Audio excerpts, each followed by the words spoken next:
Without giving any spoilers, can you give the plot of the movie a little bit for people who've not seen it? And we have international listeners as well. So the plot is very simple. It's a conflict between a village and certain government officials who want to, it stays in a forested area inside, sometimes in interior Karnataka. And basically there are there's a king who used to live there. And the king one day decided that I want to go out in search of peace. So he goes out and he finds two devatas. One is Guliga Deva, who is basically a Kshetrapala, protector of that village. And then there is another boar, like a deity, like a boar. Okay, like we have Varaha Avatar, which is Vishnu's avatar. Similarly, he is called Panjruli Deva. Okay, so those are the two local manifestations of the devatas. And he tells them that he feels very peaceful when he comes in front of them. And then there is an oracle. Oracle means somebody in the village who gets possessed by the deities and he speaks for the deities. So he tells him that you can take the two devatas, devatas manifested in a stone, just the way we do Murti Upasana, same way. You can take them, you'll have tremendous peace. But in return, you'll have to ensure that the village is given to the villagers, this land is given to the villagers and they are not disturbed, etc. So he takes it, he says that, okay, I promise, make a promise.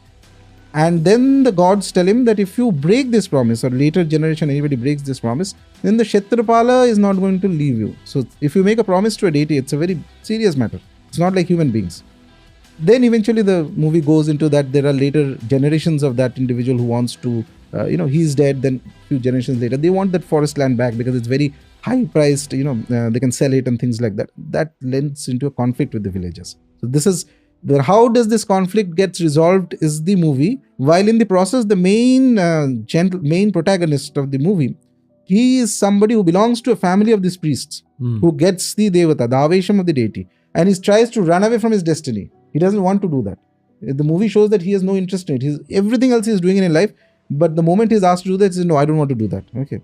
But the deities are like this. He has a chosen destiny. So the devata keeps manifesting signs to him. There are dreams that are happening. He's hearing voices, etc., etc. Eventually, it brings into a culmination where he finally gets possessed by the deity. And in that state, it's beautiful. It's indescribable how that last few scenes come out in the movie.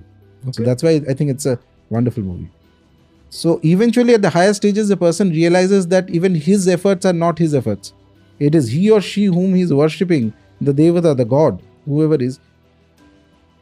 It's anugrah, blessings of the deity who enters into you, his or her Shakti enters into you and gets the practice done through you. And that happens through a mild amount of avesham, mild or more avesham, depends. That's the practice. There is some shift that is happening as if some of the old gods are waking up. And when they get a thing done, they have one of these things. If a deity blesses a creative endeavor, be it a movie, be it anything, it will cause a tremendous, the kind of reaction that you're seeing to the movie, it's cult following that I'm seeing, cult following of the movie that is happening. This cannot happen only by, you can plan things, you can be the best director and the best actor and whatever, greatest creative genius, you cannot plan this reaction. It happens through transmission of the Shakti of the Devata. Somehow or the other it got captured in the screen, and whoever saw that movie, it left an impression on the mind, and it has its own way of working. That's all we can say.